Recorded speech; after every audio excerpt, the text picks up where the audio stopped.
De quoi notre maire sortant et sa majorité ont-ils vraiment peur? Est-ce que vous avez vu la dernière dinguerie dans l'Est républicain? On a ouvert le journal et on est tombé sur un article qui nous parle d'un sondage Odexa. Donc Odexa, c'est le même institut de sondage qui a dit que Bardella serait premier aux élections présidentielles de 2027. On peut déjà s'interroger sur l'orientation de cet organisme de sondage. Bref, encore une manipulation de l'opinion publique. Ce qui m'a surtout marqué dans cet article, c'est le point qui spécifie que, a priori, les Français et Françaises sont prêts à faire un barrage anti-LFI pour les élections municipales et qu'ils souhaiteraient plutôt empêcher un maire insoumis d'accéder à la fonction d'élu plutôt qu'un maire RN.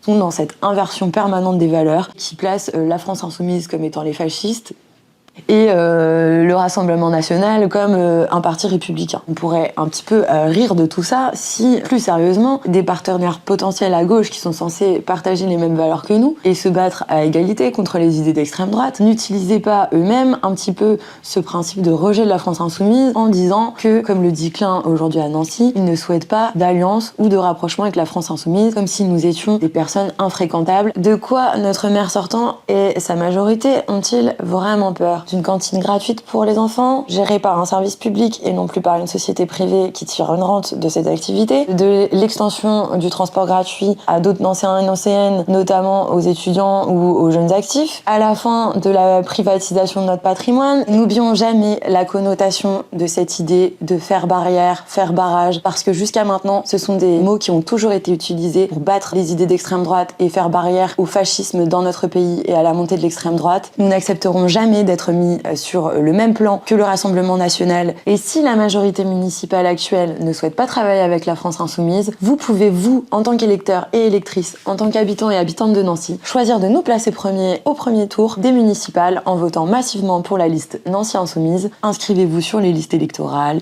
Le but, ce sera toujours de proposer une alternative au fascisme, à la droite, à l'extrême droite, à la gauche d'accompagnement, qui aujourd'hui pactise avec Macron pour faire passer un budget austéritaire catastrophique pour les Françaises et les Français.